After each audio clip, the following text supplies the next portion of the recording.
In Ukraine, a second attempt by foreign observers to enter Crimea has been blocked by pro-Russian forces. Warning shots were also fired. Earlier, Foreign Minister Sergei Lavrov denied Moscow had any direct involvement in the unrest there.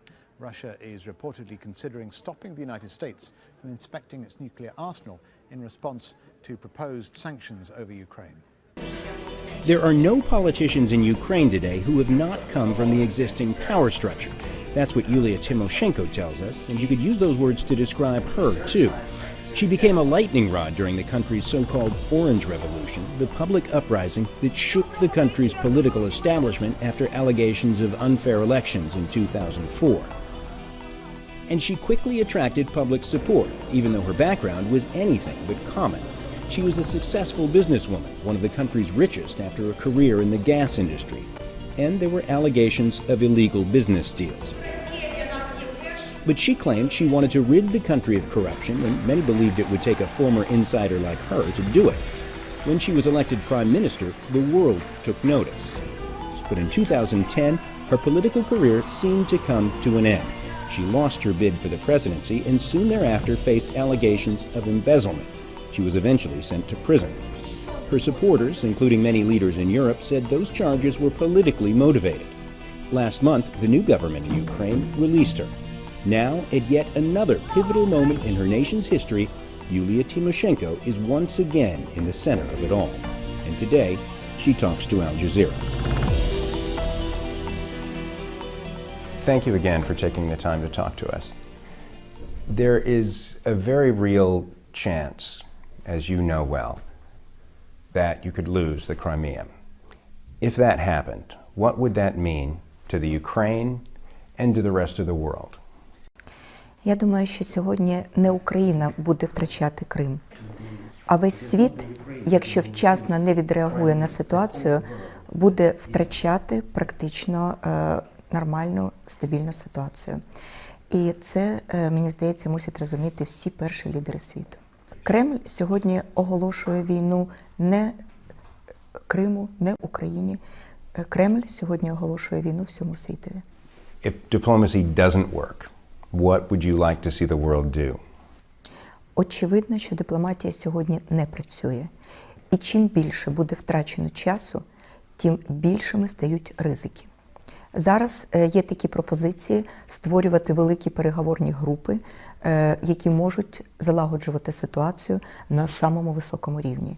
Я наголошую, що створення будь-яких консультативних груп, будь-яких переговорних груп, вони сьогодні не будуть мати ефекту, а призведуть до того, що 30 березня буде проведений референдум і силою зброї Україна втратить Крим. Сьогодні потрібно застосовувати зовсім інші заходи з боку світових лідерів. Я переконана, що Кремль і керівник Кремля Володимир Путін не планують розпочати Третю світову війну. І мені здається, що якщо зараз ті країни, які були гарантами для України, коли ми втрачали і віддавали за власним бажанням ядерну зброю, це Сполучені Штати і Велика Британія, якщо вони зараз продемонструють всю міць своєї сили, то це буде мирний варіант, це буде практично стратегія стримування агресора, а не початок пострілів, і агресор відійде на територію своєї держави. Єдине, чого зараз не можуть робити лідери світового рівня, вони не можуть втрачати час, і вони не можуть залишати Україну на призволяще. Кожен українець сьогодні вірить в те, що світ не залишить Україну сам на сам з агресором, який сьогодні порушує всі міжнародні правила і всі міжнародні угоди, які існують для врегулювання цієї ситуації. Критична дата – це 30 березня. Це дата призначення референдуму в Криму щодо приєднання до Росії. Якщо світова спільнота дасть можливість провести цей референдум, то тоді боротися буде набагато важче. Я звертаюся до всіх світових лідерів не допустити проведення референдуму 30 березня і не допустити такої грубої дестабілізації в усьому світі. Якщо світові лідери і ключові країни-гаранти, які давали Україні слово, що територія наша буде непорушна, якщо ми віддамо ядерну зброю, захочуть застосовувати економічні санкції, то це мусять бути санкції найвищого рівня, які, по суті справи, так само як і зброя, знищать всі плани агресора захоплювати чужу територію. Якщо в Криму почнеться реальна війна, якщо Путін в Криму розпочне реальну війну і почне реально захоплювати наші території, українці будуть битися насмерть, буде пролита велика кількість крові, падуть люди, віддадуть своє життя в мирний час. І якщо світ буде бездіяти, то, в принципі, такі наслідки будуть так само відповідальністю світу, а не тільки Путіна. As you point out, this threatens to become an armed conflict. Is there any point at which you would ask the rest of the world to come in militarily? You have troops on your territory right now. Is there any point at which the world should react with military force? Я не можу давати поради країнам-гарантам, які підписували з Україною меморандум і, власне, йшли на те, що Україна добровільно позбавлялася ядерної зброї. Я не можу країнам-гарантам зараз радити, як діяти. Я прошу тільки ці гарантії дотриматись. От що я прошу. Але коли я говорю про те, що мусять бути застосовані більш сильні інструменти, то я не говорю про те, що мусить пролунати перший вистріл. Це мусить бути по типу Карибської кризи, коли мирно зійшлися дві великі потужні сили і мирно розійшлися. І залишили в спокої весь світ. Це, можна сказати, мирне привітання потужними силами. І я вважаю, що стратегія стримування мусить бути задіяна якнаймога швидше. Інакше агресор вийде з-під контролю. Якщо Російській Федерації в 21 столітті в мирній Європі дадуть зброєю завоювати потужну європейську державу, то я вважаю, що з цього моменту світ буде знаходитися в великій небезпеці. That conflict in the Caribbean you talk about, the Cuban Missile Crisis, that threatened to put the world into the middle of a nuclear war. So there are serious consequences for making a threat when the world stands together behind Ukraine. Ultimately, does that not mean that it says in the end it would be willing to use military force if necessary? Я навела приклад сильної стратегії стримування. І я вважаю, що сьогодні до російської агресії мусять бути застосовані адекватні інструменти. Я говорю, що велику агресію можна зупинити тільки великою спокійною силою, яку агресор не може подолати, і він це усвідомлює. Тоді військового конфлікту не може виникнути, але може наступити статус-кво. І я абсолютно впевнена, що якщо зараз Україна буде захоплена, це буде загрожувати всьому світові. І це тільки початок негативних процесів, які можуть з'явитися в глобальному світі. Поки що українці ведуть себе абсолютно мирно. Ми мирний народ, ми мирна країна. Ми не готові до таких абсолютно безглуздих боїв. І ми не готові до таких безглуздих втрат людських життів. Так, ми мобілізовані, ми дійсно стоїмо на захисті своїх кордонів, але ми мирно стоїмо на захисті своїх кордонів. І я побоююсь, що саме це і потрібно Російській Федерації. Щоб ми мирно стояли, а у нас агресивно забрали нашу землю. Не допустіть цього. Це єдине прохання сьогодні до світу. Не допустіть цього. Ви знаєте, що вчора наші військові, яких практично витіснили з їх місця перебування, вони без будь-якої зброї підняли прапор мирно, тільки з гімном України, пішли на супротивника і, по суті, таким мирним наступом вони завоювали свою територію. Це є приклад того, як сьогодні воюють українці. Я прошу світ не дати пролити кров цих мирних і гідних людей. Let me ask you a little about your role here. You, as Prime Minister, you were someone who did business with Putin. He never supported your imprisonment, if I understand that correctly. Do you feel that that in the past you were wrong to have dealt with Putin perhaps trusted him? And more importantly, has this event changed your view of Putin? What do you think of him now? Я співпрацювала з Володимиром Путіним, коли була прем'єр-міністром. Він в той час так само був прем'єр-міністром, і це була співпраця двох країн.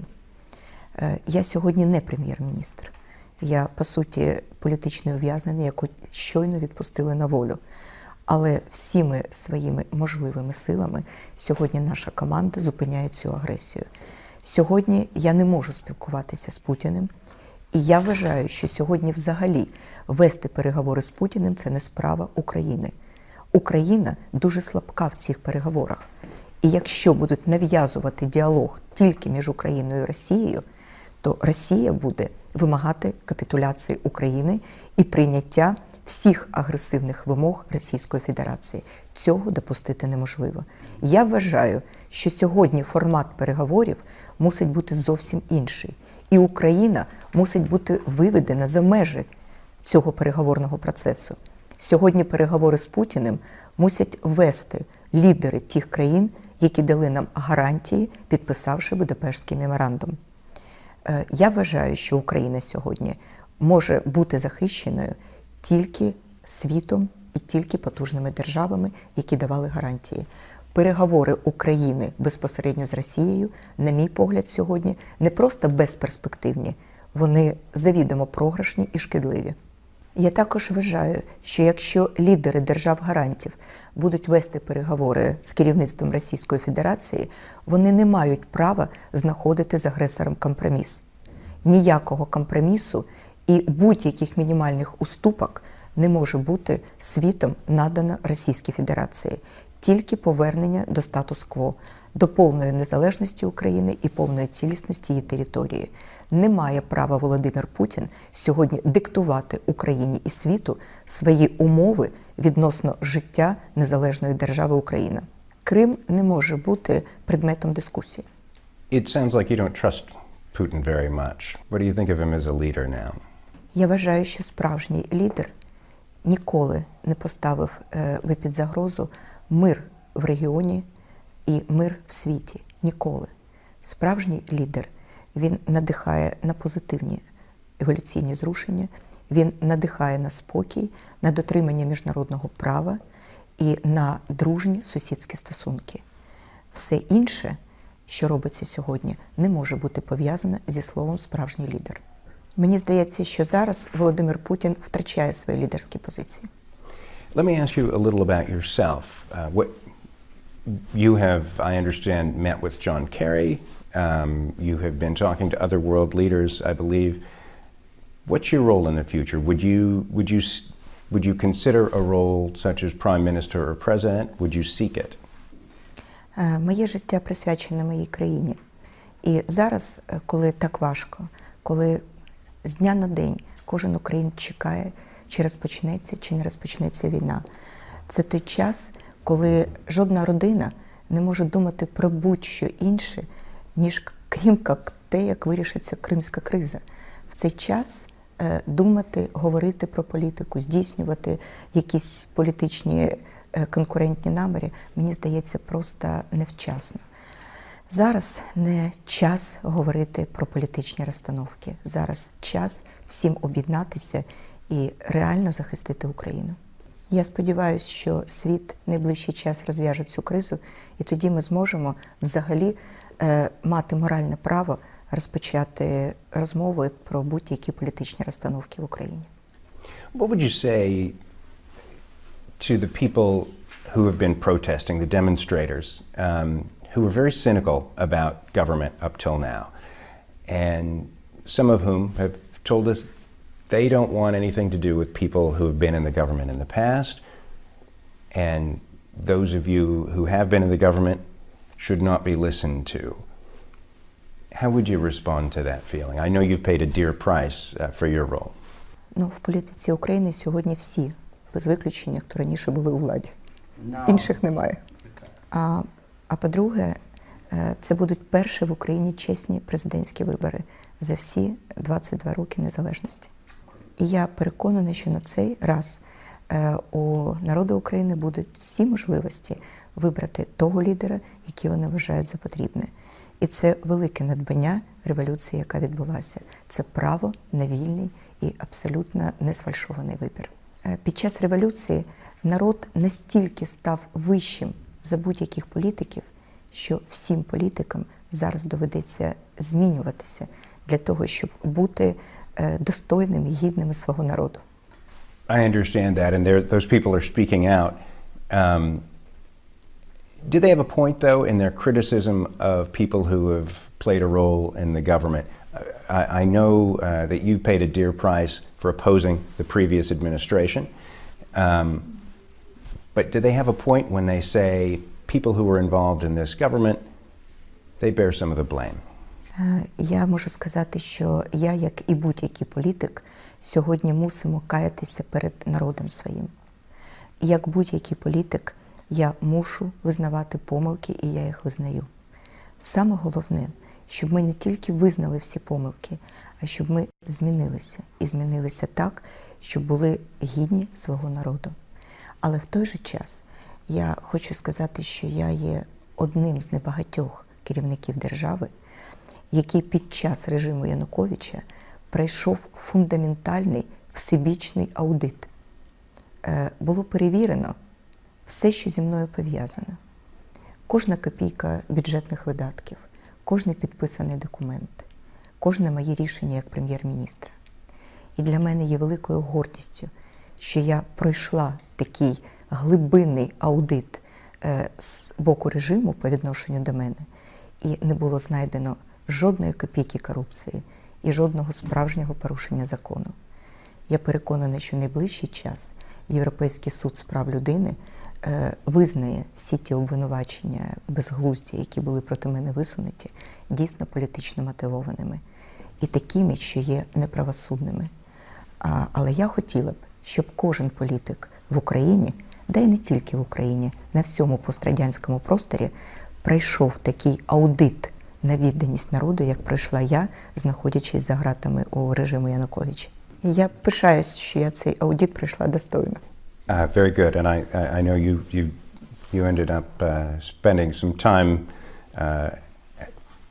inconveniently at the expense, at your own expense, because of the old administration.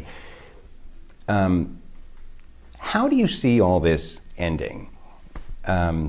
You've told us what you would like to see. You want to see a unified world supporting Ukraine against Putin's Russia. And you bring up the analogy of the Cuban Missile Crisis. But in that case, you had a Russian leader who came up against an American leader who was firm and who threatened force. In this case, you have people threatening sanctions. So far, nobody's threatening force, and your people are standing on the front lines against Russian troops. How do you see this ending? Все буде залежати від того, яку позицію займуть країни-гаранти, які зобов'язані захищати цілісність території України, її мир і спокій. Якщо позиція буде сильною, агресор відступить. Якщо позиція буде слабкою і Україну залишать сам на сам з Російською Федерацією, прогнозувати будь-що буде дуже складно. Я думаю, що якщо більш потужна сила не зупинить Російську Федерацію, вона піде настільки далеко, наскільки їй дозволить світ.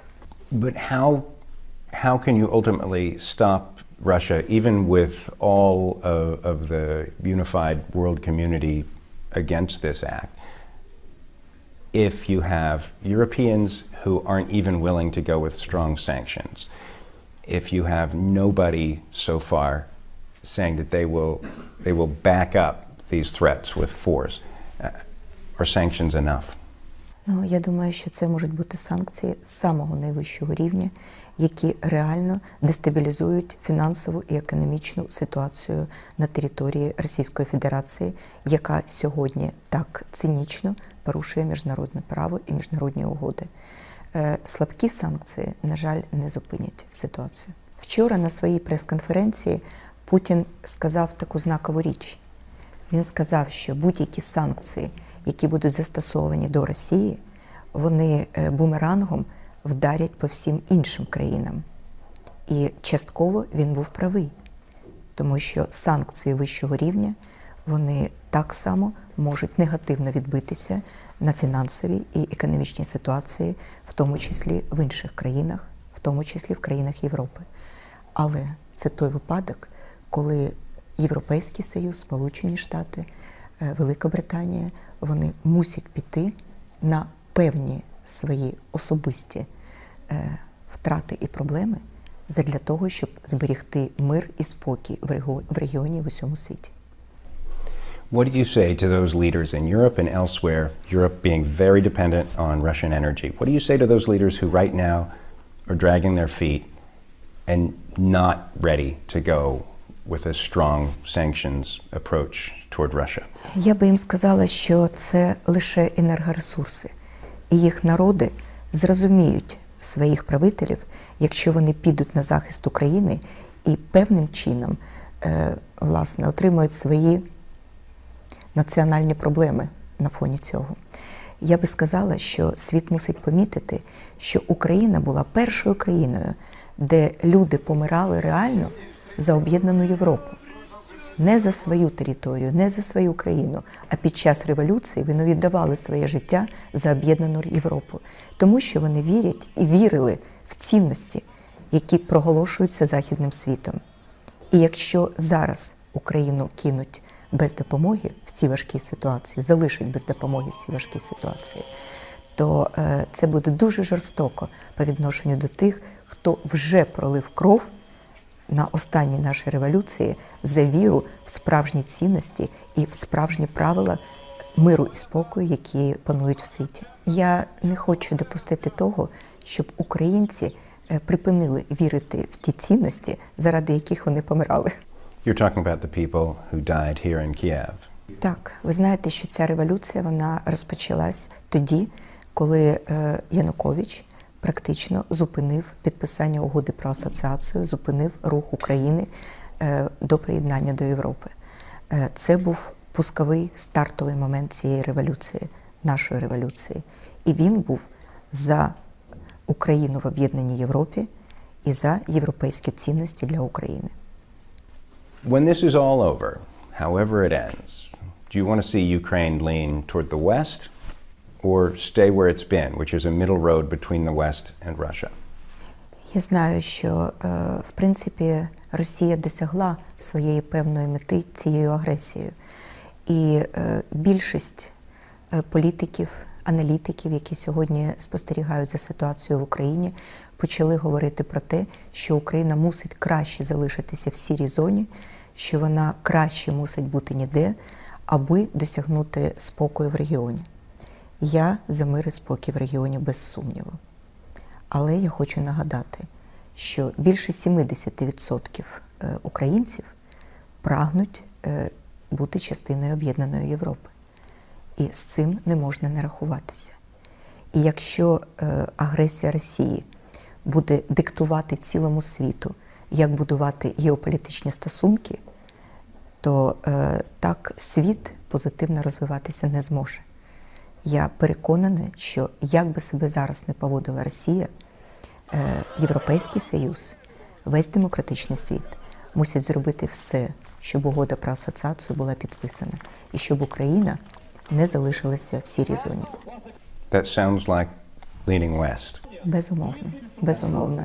Я вважаю, що для України приєднання до об'єднаної Європи, а як перший крок підписання угоди про асоціацію, це є повернення додому. The reminders of loss at Independence Square are everywhere. But the protesters who deposed Ukraine's government remain for more than just the memories. They say their work here is unfinished. Зараз треба, щоб в нас стабілізували становище в країні, щоб були всі вимоги Майдану. We need to stabilize the situation in the country, and all our demands need to be implemented. Presidential elections are already scheduled.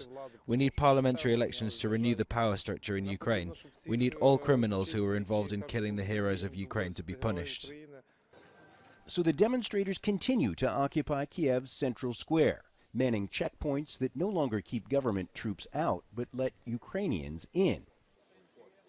cooking for the hundreds who live here in tents, and occupying Kiev's trade union building. We are the first television crew to film the site of the pitched battle on February 18th that turned the fight in favor of the demonstrators. Our guide, they call him Alexander the Bear, says it is left as it was on February 18th when it was raided by security forces. Whole walls blown out to Independence Square outside. How did the government troops get into this building? They reached this corner and our people made human shields and started to build a barricade immediately out of car tyres. That was how we stopped them. So they made a shield of fire to stop them. Alexander says he doesn't like to come to the top floor. The memory is too painful. Ukrainian security forces were on the 8th and 4th floors of the building next door. They breached this wall on the 8th floor, came in, and according to demonstrators, threw flash grenades, sprayed gas, and cleared each room as they made their way down to the 6th floor, and that's as far as they got. By that time, the building was in flames. Within days, the protest was over, but the demonstrators still occupy the square, and they say they will remain there in the square they call the Maidan to ensure their will is carried out. I can't tell you when Maidan will go away. If politicians would understand the people and would talk to them in plain language and our demands would be met, then the occupation of Maidan will end. If they don't do that, Maidan will go on. How long that will take, not even the demonstrators know. John Hendren, Al Jazeera, Kiev. Crimea is hurtling headlong towards confrontation. The aggression is tangible, the atmosphere feverish, amid claim and counterclaim of assaults and intimidation. Show me one person who's been beaten up, says this pro-Russian man in a bitter argument with a rival. These people are brimming with confidence, convinced that a week from now they will sweep the ballot and embrace Moscow's rule. I just know that many people want normal economic stability, which only the Russian Federation can provide. This is a referendum which has been declared null and void before a ballot has even been cast. But there is no doubt that a vote will take place next weekend, regardless of the view in Brussels or Washington, D.C. The chairman of the organising committee says 1.5 million ballots will be printed within days. There will be 1,200 polling stations. But the question of who will pay for all of this remains unanswered. All I can say now is that material provision for this referendum will be made in full. Democracy is not cheap, but I don't expect any problem with the financing of the vote. We have a guarantee that everything will be financed in full. All of which leaves Crimea's Ukrainian loyalists with a problem. Do they vote despite believing the referendum is illegitimate, or do they abstain and hand a landslide victory to their opponents? I am not going to vote. It's completely against all my principles. I don't want my vote to be used against my intentions. Well, I will vote because I am a citizen of Ukraine and no one took my Ukrainian passport away from me. Do we have to vote or do we have to ignore it? I don't know, and I haven't made a decision. The referendum ballot will carry just 2 questions, but the way it will operate in practice raises many more questions than that. The people here, pro-Kiev, are anxious, they're worried, but they're also increasingly defiant. Foreign diplomats and world leaders are urging a de-escalation in Crimea. Instead, next weekend's controversial vote is bringing matters to a head. Paul Brennan, Al Jazeera, Simferopol.